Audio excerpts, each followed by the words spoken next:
श्रेयस अय्यर ने एक बहुत बड़ा फैसला ले लिया है। देखिए, इंडिया और ऑस्ट्रेलिया के बीच आज दूसरा मुकाबला शुरू हुआ। वहां पर श्रेयस अय्यर आए नहीं।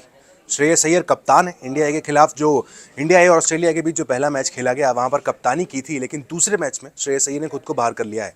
खबर यह है कि वो लखनऊ से मुंबई वापस लौट गए। इस मुकाबले को न खेलने का उन्होंने फैसला किया है।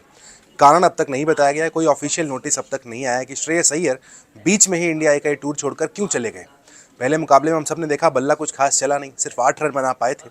इसके पहले दिलीप ट्रॉफी में जो 2 पारियां खेली थी वहां पर भी पूरी तरीके से फ्लॉप थे। यानी बैक टू बैक 3 इनिंग्स हो गई, वहां पर श्रेयस अय्यर के रन नहीं बने थे।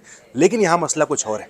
देखिए, वेस्टइंडीज की टीम भारत आनी है। 2 अक्टूबर से वो दौरा शुरू होना है, टेस्ट मैच होने हैं। वहां पर खबर ये निकल कर सामने आ रही है कि 1 से 2 दिनों में टेस्ट टीम का जो स्क्वाड है उसका अनाउंसमेंट होना है और श्रेयस अय्यर का नाम उसमें नहीं हो सकता है।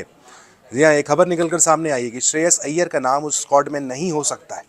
शायद यहाँ पर यह भी कहा जा रहा है कि श्रेयस अय्यर को ये बात पता चल गई, कि उनको कम्युनिकेशन मिल गया कि वो टेस्ट टीम का हिस्सा नहीं होने वाले हैं। इसके बाद ही देखिए श्रेयस अय्यर यहाँ पर बीच में इंडिया और ऑस्ट्रेलिया का जो मुकाबला था उसे छोड़कर चले गए हैं। हालांकि इसकी कोई ऑफिशियल अब तक पुष्टि नहीं की गई कि बात यही है या नहीं, लेकिन कई सारे रिपोर्ट्स में दावा किया जा रहा है कि देखिए वेस्टइंडीज के खिलाफ जो टेस्ट स्क्वाड होने वाला है उसमें श्रेयस अय्यर नहीं होंगे। उसके बाद से श्रेयस अय्यर को शायद ये लगा कि भाई अब उनके इस मैच खेलने का कोई मतलब नहीं है। बीसीसीआई बार बार उन्हें लगातार इग्नोर करता हुआ चला आ रहा है। लेकिन जैसा हमने बताया कि पिछली 3 इनिंग जो थी श्रेयस अय्यर के लिए काफ़ी इंपॉर्टेंट थी।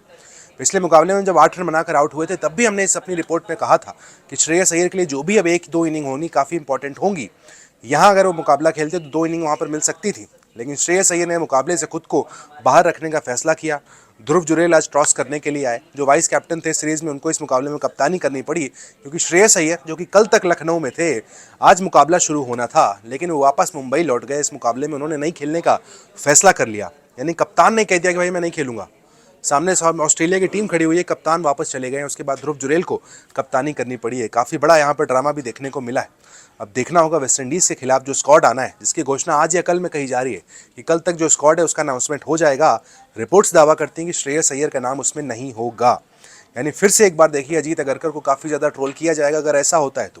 पहले इंग्लैंड के खिलाफ टेस्ट सीरीज़, उसके बाद एशिया कप, उसके बाद अब फिर से एक बार टेस्ट सीरीज जो वेस्टइंडीज़ के सामने होनी है वहाँ पर श्रेयस अय्यर को इग्नोर किया जाएगा। यानी बैक टू बैक तीसरी बार श्रेयस अय्यर जो स्क्वाड अनाउंसमेंट होगा उसका हिस्सा नहीं होने वाले हैं। ना वो टेस्ट टीम में है, ना वो T20 टीम में है, सिर्फ ओडीआई टीम का हिस्सा है जो कि अक्टूबर में ऑस्ट्रेलिया जाएगी। वनडे मुकाबले होंगे वहाँ पर 3, वहाँ पर श्रेयस अय्यर खेलते हुए दिख सकते हैं। लेकिन देखिए अगर यही 3 इनिंग पैमाना थी कि इन 3 इनिंग के दम पर ही उनका सिलेक्शन होना था तो श्रेयस अय्यर वो मिस कर गए। इन 3 इनिंग में वो रन नहीं बना पाए हैं। आने वाले मौके देखिए, जो डोमेस्टिक क्रिकेट शुरू हो रहा है, रणजी ट्रॉफी जब होगी तो मुंबई के लिए खेलते हुए कितने रन वो बनाएंगे उसके बेस पर ही तय होगा कि भाई टेस्ट टीम में उनका सिलेक्शन होना है या फिर नहीं होना है। शानदार आईपीएल गया था, 600 से ज़्यादा रन वहाँ पर श्रेयस अय्यर बना कर आए थे। लेकिन उसके बाद से देखिए लंबा गैप हो गया, श्रेयस अय्यर को हमने खेलते हुए नहीं देखा है। दिलीप ट्रॉफी में जब खेले भी 2 महीने के बाद तो नहीं चले, इंडिया के खिलाफ खेले भी तो नहीं चले। इंटरनेशनल क्रिकेट तब से खेले नहीं है, काफ़ी लंबा वक्त हो गया है। मार्च में जो चैंपियंस ट्रॉफी थी वहाँ पर आखिरी बार इंटरनेशनल क्रिकेट खेले थे। उसके बाद से देखिए मौके का इंतजार कर रहे हैं, लेकिन सिलेक्टर उन्हें मौके नहीं दे रहे हैं, कोच उन्हें मौके नहीं दे रहे हैं, कप्तान अपनी टीम में उन्हें नहीं चाह रहे हैं। अब वनडे सीरीज जो होनी है ऑस्ट्रेलिया के खिलाफ, देखते हैं वहाँ पर उनका सिलेक्शन होता है या नहीं, क्योंकि भाई वनडे में तो सब कुछ ठीक चल रहा है तो वहाँ तो उनका सिलेक्शन करना ही होगा। अगर वहाँ भी सिलेक्शन नहीं होना है तो मान कर चलिए बवाल होना तय है।